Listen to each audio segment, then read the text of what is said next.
Hello. Some of you are aware that the world leaders were meeting in France for the new Global Financial Pact Summit. In that conference, the Zambia president spoke about what really must be done and how certain countries are exporting instability to other countries. Watch the discomfort in their faces. Let me also indicate here one of the lessons of our debt restructuring that is applicable to poverty reduction, to climate change, is the issue around speed at which we do things.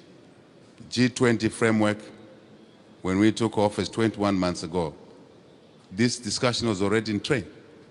Now we've been in office 21 months. Yes, we're very pleased that it happened yesterday. But for the countries that are coming after us, there's need to expedite the processes.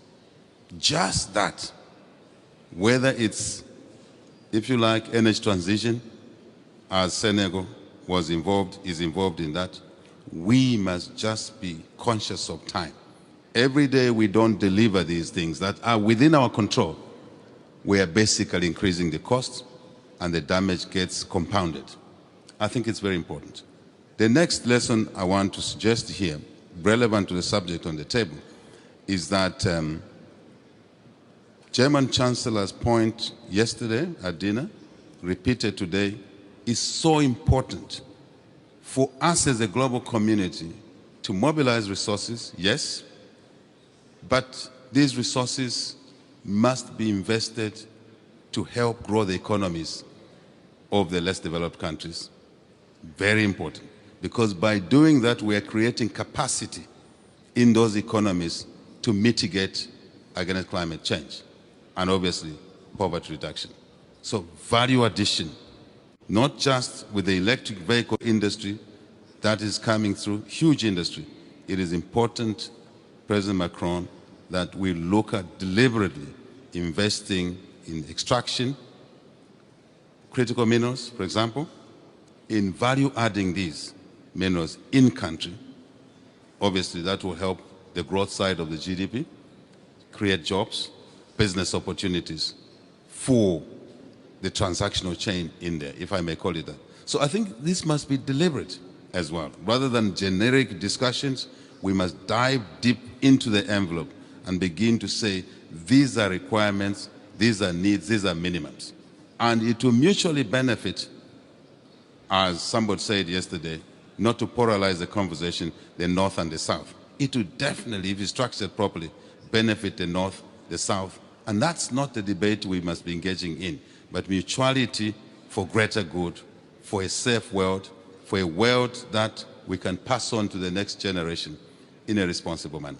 Lastly, I simply want to indicate that I like the spirit of partnership that I hear. I like what I hear from leaders, all of you who have spoken. I think that's the way it should be. But the thing is now to pull all these in one basket, draw an action plan, which is time-bound, and we get a job done. If the political leadership is there, business leadership is there, decisions are clear, we now need to get our technical people not to sit on the work that needs to be done. So supervision, monitoring is important. Lastly, and this is the last one really, I want to thank what I hear from the Chinese Premier, what I hear from Secretary Yellen, and indeed all the leaders that have spoken on the issue of conflict. We cannot achieve what we want to achieve if we allow our global community to focus time, resources, everything, technology, on conflict.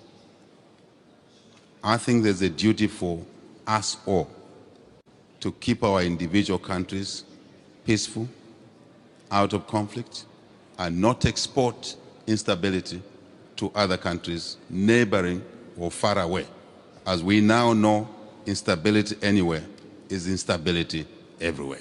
I think it's very important that we work on that issue and focus the resources, focus the time, and all the other capital provisions on the development agenda to mitigate climate change, to reduce poverty. And I must also indicate here, the cost of capital must sit in this basket, that it must be lowered. the inequity around the cost of capital, Africa, for example, pays the highest cost of capital, is not correct. It doesn't help anybody at all. It just worsens the situation. We must address this situation. Thank you very much. Thank you. Thank you. So, what do you all think? Share your thoughts in the comment section below. Otherwise, give it a thumbs up if you liked it, comment if you have any other thing to say, and share. Also, make sure to subscribe to this channel if you're new and want more videos like this. Until next time, peace out.